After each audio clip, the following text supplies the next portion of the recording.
warahmatullahi wabarakatuh.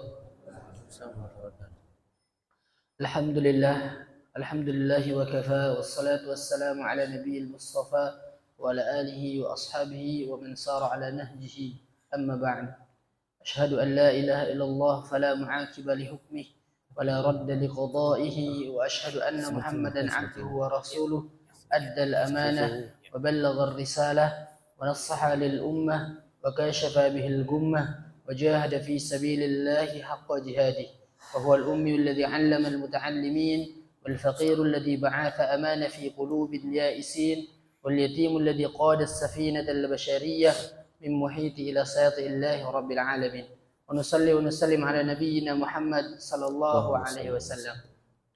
Jemaah, bapak-bapak, ibu-ibu sekalian yang dirahmati oleh Allah Subhanahu wa taala. Alhamdulillah, pada subuh yang berbahagia ini kita kedatangan Syekh Muhammad Ahid. Beliau merupakan imam masjid di Gaza, Palestina. Alhamdulillah hari ini beliau bisa hadir di hadapan kita semua. Kemudian kami ucapkan terima kasih kepada DKM masjid dan juga para alim ulama yang berada di sekitar masjid ini. Supaya tidak mengambil banyak waktu, langsung saja waktunya kita persilahkan kepada Syekh Muhammad Ahid. Falahi falyatafaddal mashkur. Allah fikum ya akhi. Bismillahirrahmanirrahim. Wassalatu wassalamu ala ashrafil anbiya wa ajalil mursalin sayyidina Muhammad as-sadiq al-hadi al-wa'd al-amin wa ala alihi wa ahli baitihi wa man tabi'ahum bi ihsan wa ikhlasin yawmiddin. Allahumma arina al-haqqa haqqan warzuqna ittiba'ah وأرنا الباطل باطلا وارزقنا اجتنابه. رب اشرح لي صدري ويسر لي أمري واحلل عقدة من لساني يفقهوا قولي. اللهم آمين آمين آمين يا رب العالمين. الله سبحانه وتعالى يقول في القرآن الكريم بعد أن أعوذ بالله السميع العليم من الشيطان الرجيم بسم الله الرحمن الرحيم. سبحان الذي يسرى بعبده ليلا من المسجد الحرام إلى المسجد الأقصى الذي باركنا حوله لنريه من آياتنا إنه هو السميع البصير.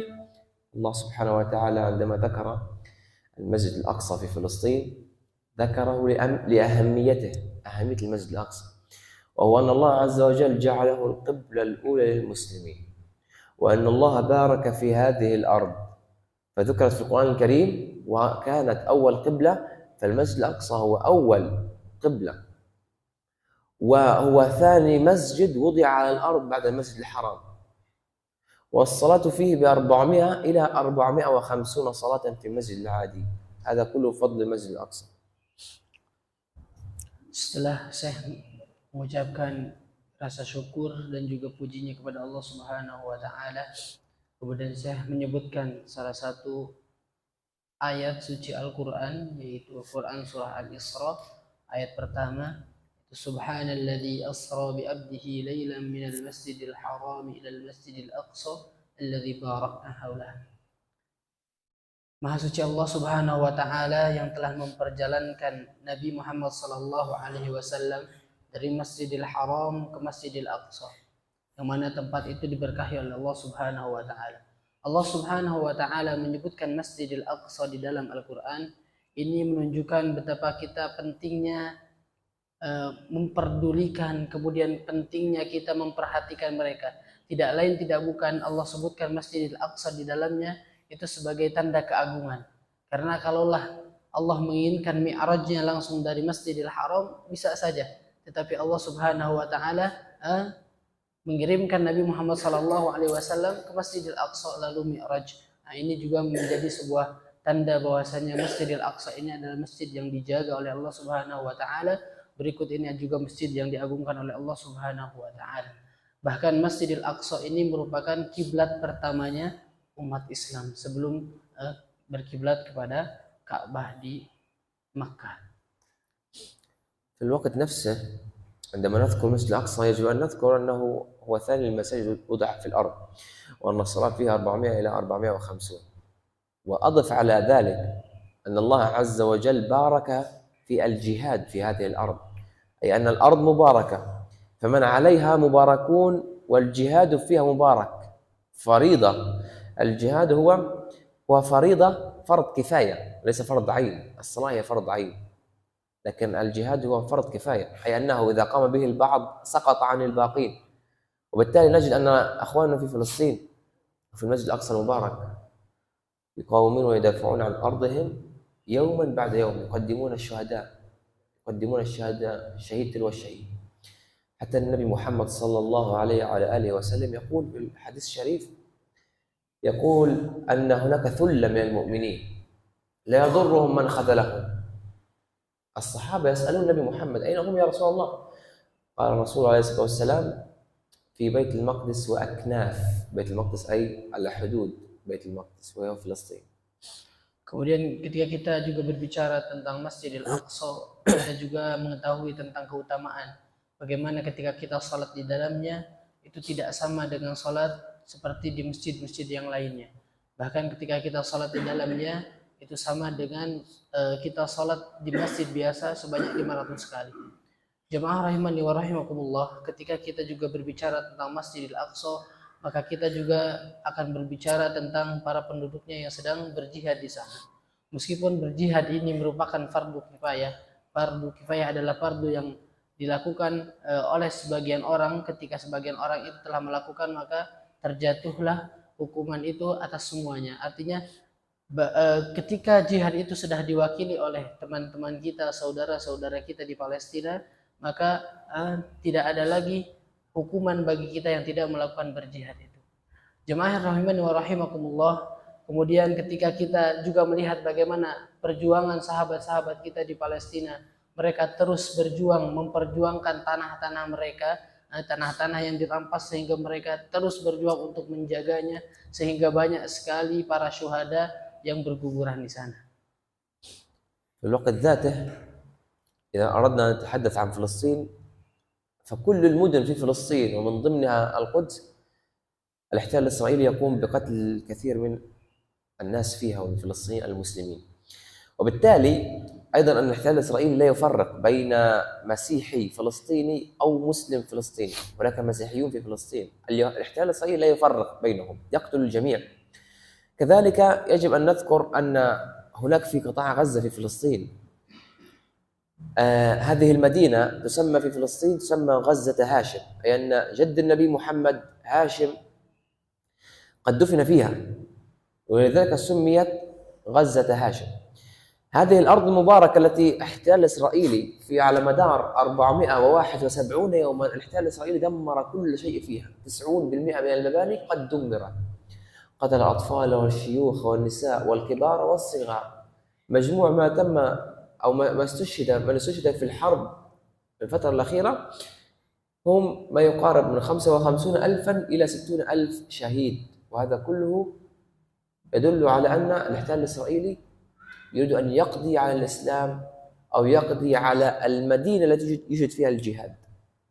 Kemudian juga ketika kita berbicara tentang Palestina, kita juga akan melihat betapa kejamnya para Zionis Israel yang mereka membombardir, mereka membunuh warga-warga di Palestina tanpa melihat agamanya, mau dia agama Islam, mau dia agama Kristen, semuanya dia bunuh. Sehingga dari kasus Oktober 2023 itu sampai sekarang telah terjadi pembunuhan di Palestina itu sebanyak 60.000 orang yang telah meninggal, mati syahid. Kemudian juga ini diantaranya adalah 15.000 anak-anak, kemudian 20.000 itu dari kalangan ibu-ibu. Ini juga menunjukkan bahwasanya betapa kejamnya mereka ketika yang mereka bunuh, mereka tindas, mereka bombardir itu anak-anak, ibu-ibu, tapi juga mereka menghancurkan bangunan-bangunan yang berada di Palestina itu. Sehingga bangunan-bangunan di sana yang tersisa hanya tinggal 10% saja. 90%-nya habis mereka rusak, habis mereka bom dan hancurkan itu semua. في الحديث عن أخواننا في غزة في فلسطين على مدار الحرب الأخيرة وجدنا أن هناك ما يقارب 60,000 شهيدا، وكذلك أكثر من 110,000 مصاب. يعني أن الاحتلال الإسرائيلي لا يتوقف عن قتل النساء والأطفال والشيوخ والكبار والصغار، خصوصا أن مجموع الأطفال الذين استشهدوا في هذه الحرب ما يقارب 15,000 طفل شهيد، وكذلك هناك أكثر من 20,000 شهيد من النساء. 20,000 شهيد. كل هذا لماذا؟ لأنه يريد أن يقتل أو ينتهي من الشعب الفلسطيني، أو أنه يريد أن يخوف الشعب الفلسطيني كي يتهجر ويهجرنا من أرضنا بأسهل الطرق، لأنه عندما يقتل في الناس فالآخرين يقلقون يخافون فيهربون. لكن هذا لا يحدث، سبحان الله، أن هذا لا يحدث في غزة في فلسطين. الله يحمي هذه الأرض برجالها بنسائها. Nah, kemudian sebagaimana yang tadi sudah disebutkan bahwasannya ada banyak sekali korban yang syahid dibombardir oleh Zionis Israel.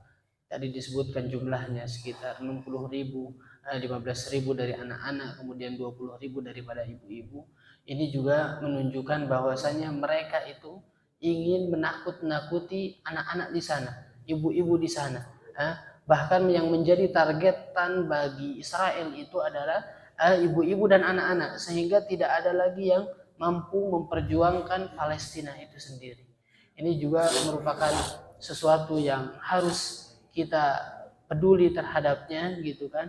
Kemudian selain dari yang mati syahid, itu ada juga yang luka-luka, sekitar 100.000 orang lebih di sana. وإذا ذكرناهم في فلسطين فإننا يجب أن نذكر معاناتهم. أي نعم، هم شعب مجاهد وشعب صابر وشعب يضحي بماله، وهم يقتدون بآيات الله عز وجل حينما قال رب العالمين: من المؤمنين رجال صدقوا ما عاهدوا الله عليه، فهم صادقون على الوعد بإذن الله رب العالمين، ونحسبهم عند الله كذلك. ولكن يجب أن نذكر أيضا أن هناك معاناة، هم جائعون، هم عطشى، هم لا يأكلون، هم الطعام قليل لا يكفي. إذا حصل الأب على الطعام فإنه يقدمه لأطفاله وهو لا يأكل، وهو الطعام أيضا لا يكفي أطفاله. كل هذا لماذا؟ لأن الاحتلال الإسرائيلي يمنع دخول المساعدات، وإذا يدخلها بقلة قليلة جدا. هذا لماذا؟ لأنه يريد أن يهجر الشعب الفلسطيني، يريد أن يهجر الشعب الفلسطيني من أرضه ويخرج الناس جميعا، وهذا بإذن الله لن يحدث إن شاء الله. Kemudian ketika juga kita berbicara tentang sahabat-sahabat kita di Palestina, kita juga harus berpikir bagaimana dengan kondisi mereka di sana. Bagaimana dengan ketidakadaannya makanan, ketidakadaannya minuman. Ini juga harus kita pikirkan, gitu kan.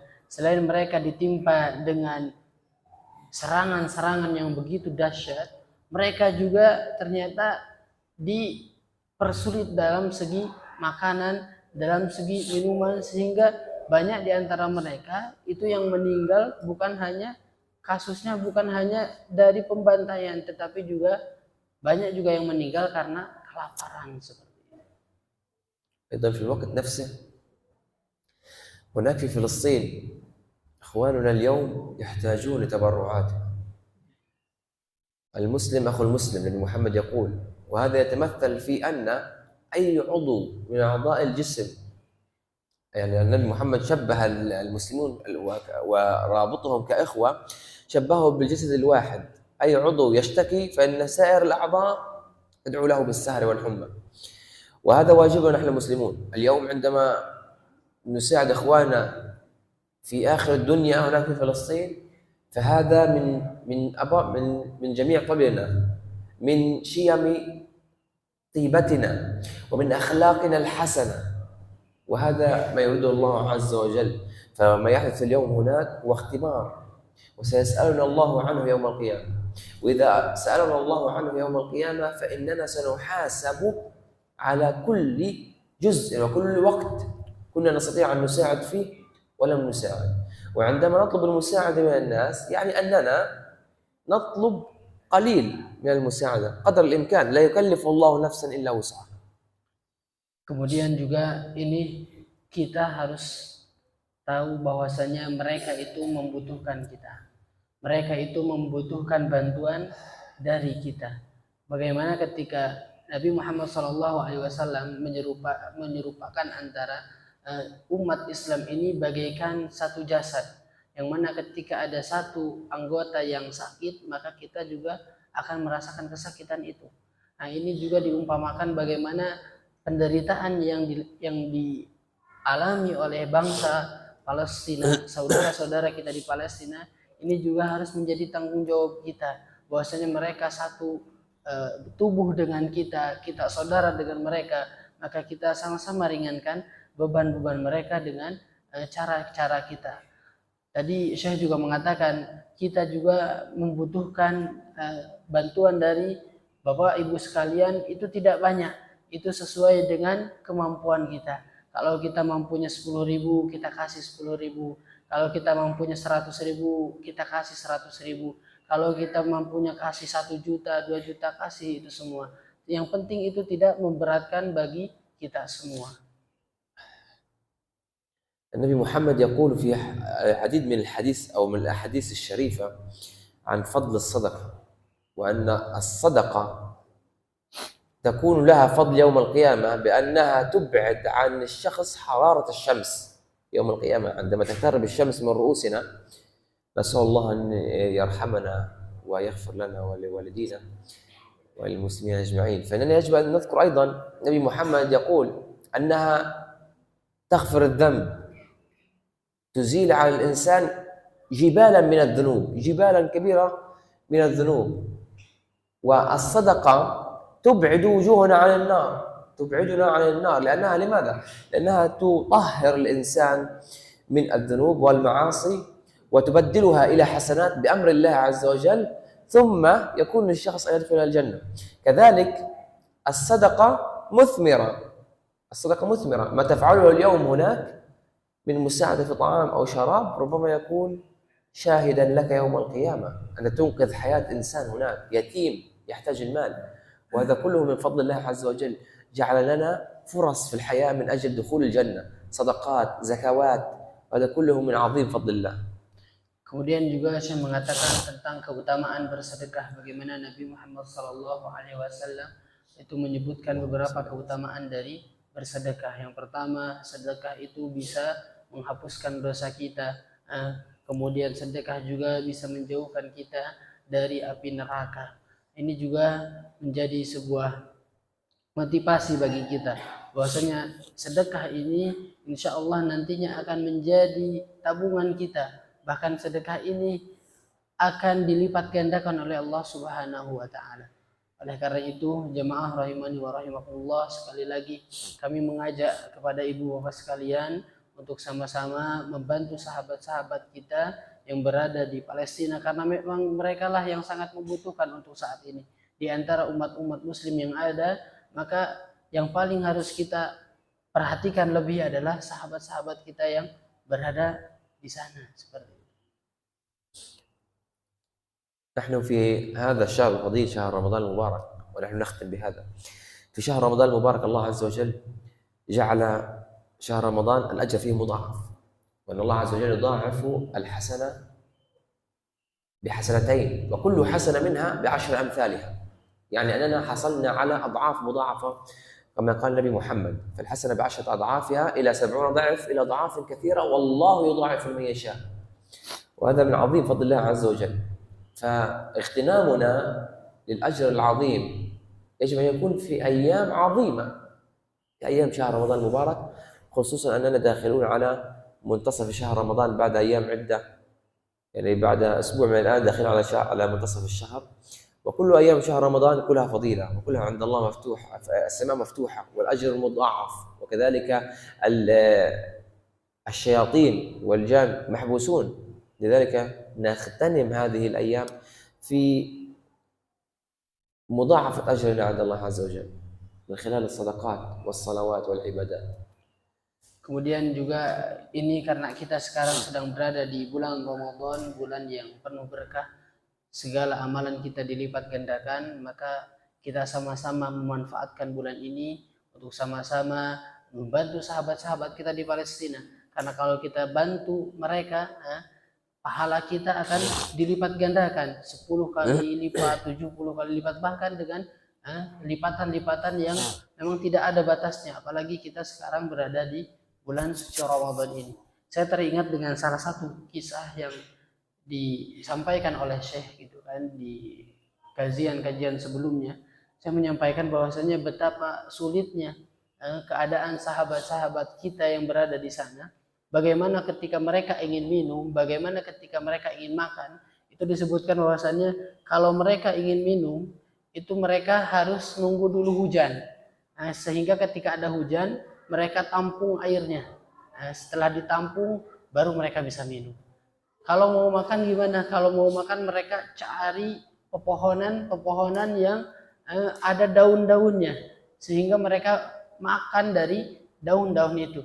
Sehingga peristiwa tersebut itu diketahui oleh para Zionis Israel, sehingga pohon-pohon yang masih berbuah, pohon-pohon yang masih ada dedaunan, mereka tumbangkan semua itu. Sehingga supaya apa? Supaya bangsa sahabat-sahabat kita di Palestina itu merasakan kelaparan. Dan apa yang mereka lakukan? Mereka lakukan dengan cara akhirnya menaruh batu di perutnya sehingga dia tidak merasakan kelaparan. Itu yang mereka lakukan di sana. Kemudian juga ini kabar duka bahwasanya beliau mungkin tidak menyampaikan karena sedih. 20 orang di antara keluarga beliau itu telah mati syahid karena bombardir dari Israel itu sendiri. Itulah yang disampaikan oleh Syekh pada kajian hari ini.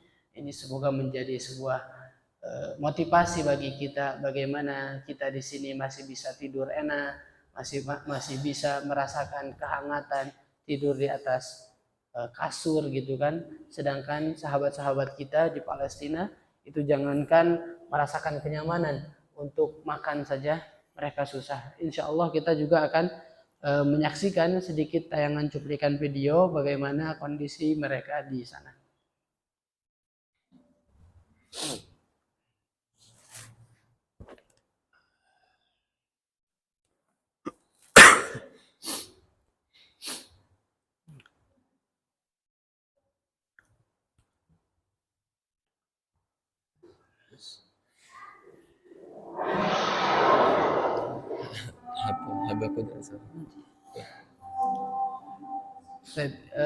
Teman-teman jamaah rahimani wa rahimakumullah, inilah bagaimana kondisi Palestina sekarang. Bagaimana dulunya Palestina ini merupakan negara yang sama seperti kita, negara yang aman, negara yang nyaman, bahkan negara yang indah. Namun sekarang hanya tersisa bangunan-bangunan reruntuhan, 90% hancur, 10% hanya tinggal bangunan-bangunan yang tidak sempurna. Sebentar nanti Anda minta sama antum, kalau misalnya nanti kita bicara sama orang-orang di sini, antum ambil video saat Anda bicara gitu dari depan gitu, ambil putusnya video harus bentar. Terima kasih ya. Sebentar lagi karena aku mau telepon orang, mau chat sama orang. Terima kasih.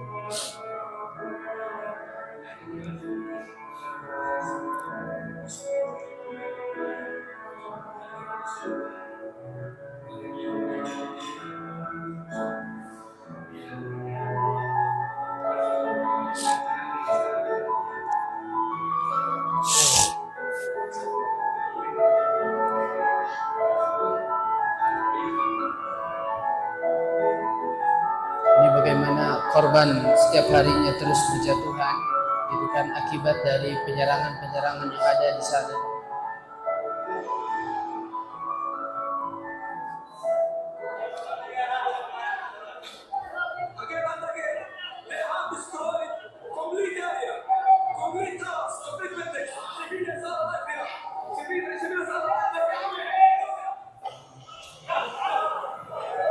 Ini bagaimana kita juga bisa menyaksikan bahwasannya yang menjadi target mereka adalah anak-anak kecil, sehingga kita lihat anak-anak di sana berteriak bukan karena kesenangan, berteriak bukan karena kegembiraan. Mereka tidak bisa bermain seperti anak-anak di kita. Bahkan bisa kita lihat ini anak-anak tertimpa reruntuhan akibat dari pengeboman Zionis Israel. Anak-anak yang semestinya masih dalam waktu bermain, anak-anak yang semestinya waktunya dipenuhi dengan kegembiraan. Namun di sana anak-anak hanya bisa tinggal berteriak kesakitan, berteriak bagaimana mereka tidak bisa melakukan apa-apa karena masih anak-anak.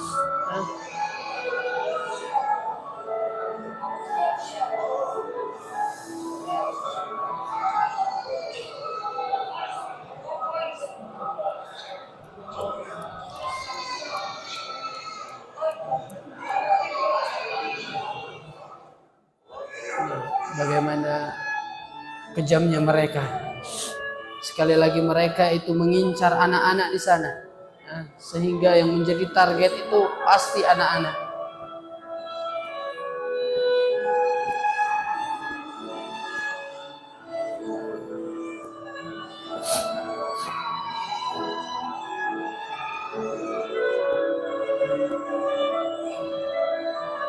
Ini menjadi sebuah hal yang biasa ketika seorang ayah kehilangan anaknya, ataupun sebaliknya seorang anak kehilangan ayahnya.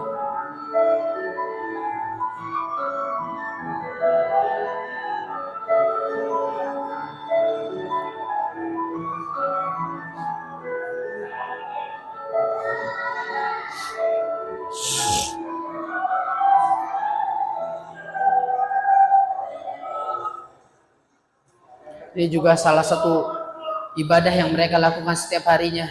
Kalau kita di sini sholatnya hanya 5 waktu, kalau mereka tambah lagi 1 waktu. Nah, waktu di mana menyolatkan sholat jenazah untuk para syuhada. Dan itu terjadi hampir setiap harinya.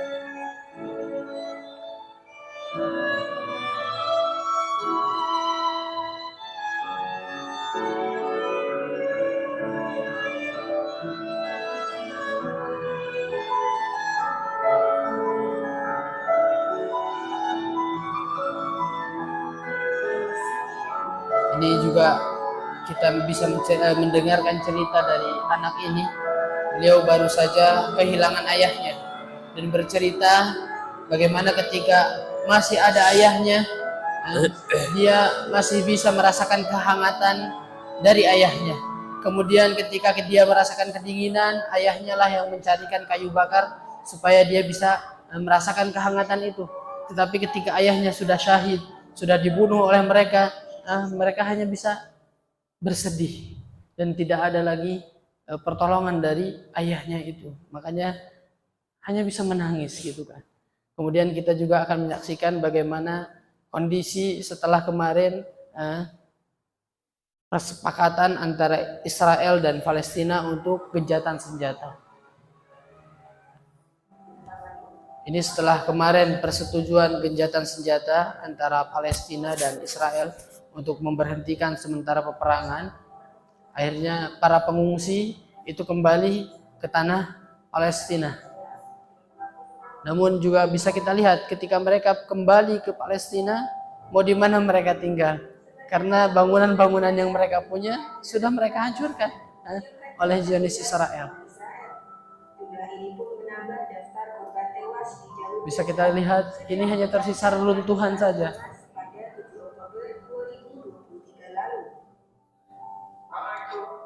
Ini juga dukungan dari presiden kita.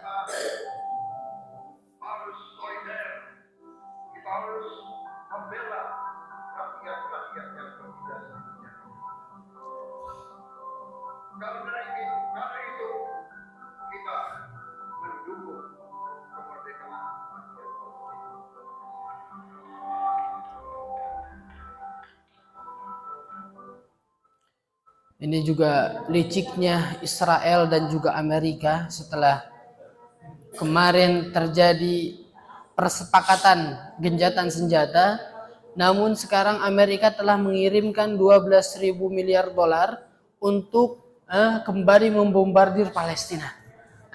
Bahkan telah sampai kepada kami beritanya, sebagian di kota Gaza itu kembali sudah dibombardir.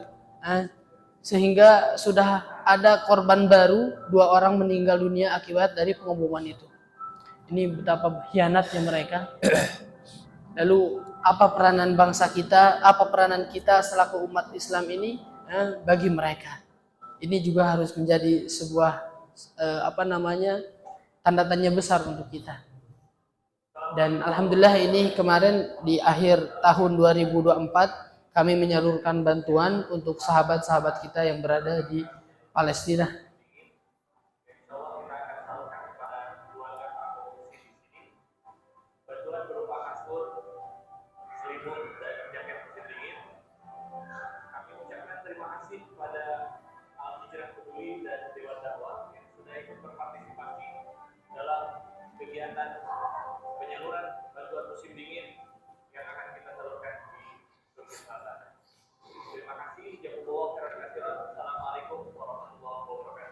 Itulah dokumentasi dari penyaluran kami kemarin untuk para pengungsi yang berada di Turki gitu kan, karena Palestina tidak aman gitu kan, maka orang-orang di Palestina mengungsi ke sebagian kota di Turki seperti itu. Insya Allah juga kami akan kembali menyalurkan bantuan ini di bulan Syawal ini. Insya Allah kami bulan Syawal ini akan kembali menyalurkan bantuan itu, titipan dari para jamaah-jamaah yang berada di Indonesia. Jemaah rahimani wa rahimakumullah, saya teringat dengan salah satu sabda Nabi Muhammad sallallahu alaihi wasallam waktu itu ketika Maimunah maulatun Nabi sallallahu alaihi wasallam meminta fatwa kepada Nabi Muhammad sallallahu alaihi wasallam. Wahai Nabiuna Muhammad sallallahu alaihi wasallam, berikan fatwa kepadaku tentang Baitul Maqdis. Apa yang harus kita lakukan tentang Baitul Maqdis? Maka kata Nabi Muhammad sallallahu alaihi wasallam, Baitul Maqdis ardul mahsyur wal mansyur. Baitul Maqdis adalah tanah kebangkitan dan tanah yang kita akan dikumpulkan di dalamnya. Maka kunjungilah Baitul Maqdis itu, karena di dalamnya ada Masjidil Aqsa yang ketika kita salat di dalamnya pahalanya dilipat gandakan. Oleh karena itu, maka kunjungilah Baitul Maqdis. Maka ditanya lagi, ya Rasulullah, gimana kalau tidak bisa kita kunjungi Baitul Maqdis itu karena jauh? Maka fatuhdi bihi zaitan, maka berikanlah kepada mereka itu minyak, kalau kita bahasa kitanya lentera, supaya Masjidil Aqsa itu tetap terang. Sehingga kalau kita berikan itu semua, kita sama dengan orang yang mengunjungi ke sana, bahkan sama dengan orang yang sholat di dalamnya. Ini luar biasa sekali. Oleh karena itu, mari kita sama-sama bantu mereka, bantu terangi Masjidil Aqsa, bantu sahabat-sahabat kita di Palestina, sehingga kita juga mendapatkan pahala seperti orang yang sholat di dalam Masjidil Aqsa. Teman-teman semuanya boleh dibantu. Nanti ada teman kita yang mengedarkan kotak sunduk untuk bagi jamaah yang ingin berdonasi, memberikan hadiah itu. Boleh kita sambil niatkan, saya memberikan donasi itu, saya sambil berniat supaya dosa saya diampuni, saya berniat sambil saya supaya mendapatkan pahala sholat di Masjidil Aqsa, sambil memberikan hadiah itu. Jemaah rahimani wa rahimakumullah, kemudian juga kami mengajak bagi jemaah sekalian yang ingin memberikan hadiah lebih kepada sahabat-sahabat kita di Palestina. Insya Allah juga kami akan ada hadiah buat jemaah yang ingin memberikan hadiah spesial untuk sahabat kita di Palestina. Ini sifatnya terbatas gitu ya. Ini ada Al-Quran khusus edisi Palestina bagi jemaah yang ingin memberikan hadiah terbaik buat sahabat-sahabat kita di Palestina. Sebagaimana kita tahu bahwasanya keadaan mereka itu sangat membutuhkan kita, bahkan berharap terhadap kita. Oleh karena itu kita penuhi harapan-harapan mereka dengan hadiah terbaik kita. Bagi jamaah rahimani wa rahimakumullah yang ingin memberikan hadiah terbaik itu, kita buka insya Allah dari bagi jamaah yang ingin kasih nominal 2 juta cash. Insya Allah kita juga akan kasih kenang-kenangan Al-Quran Palestina. Berikut di dalamnya ada kita kasih kenang-kenangan juga tanda tangan dari Imam Masjid Palestina Syekh Muhammad Ahad. Jadi bagi ibu bapak sekalian yang ingin memberikan hadiah terbaik itu senilai 2 juta rupiah, insya Allah kita kasih Quran kenang-kenangan dari kami.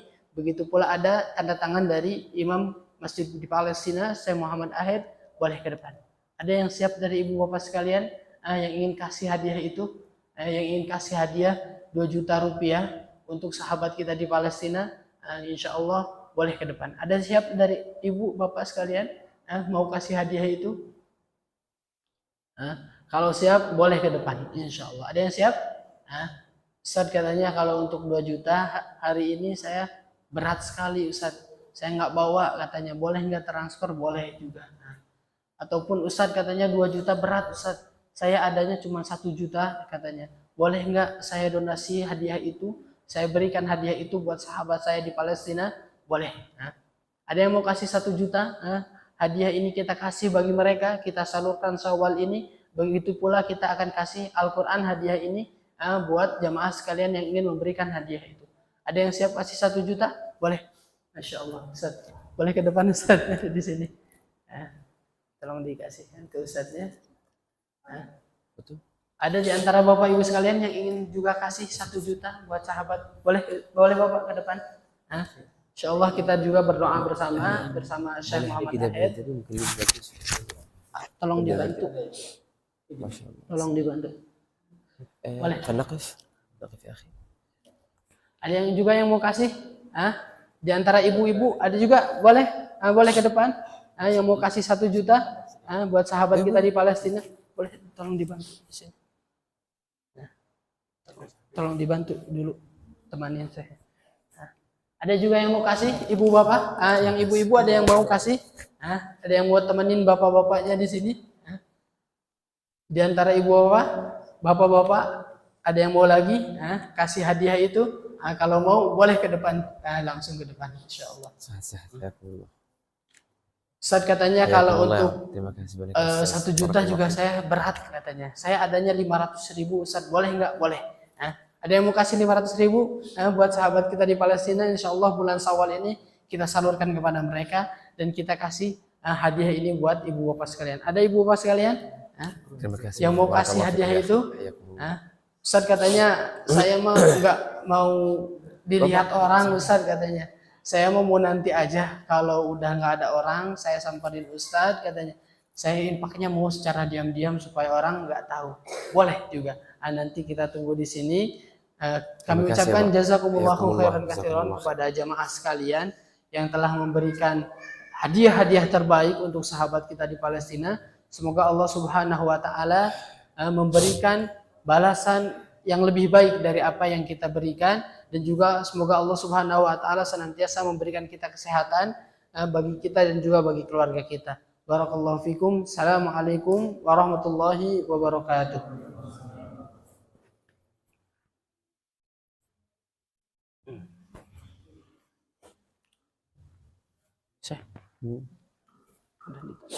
Boleh. Bukunya mana bukunya?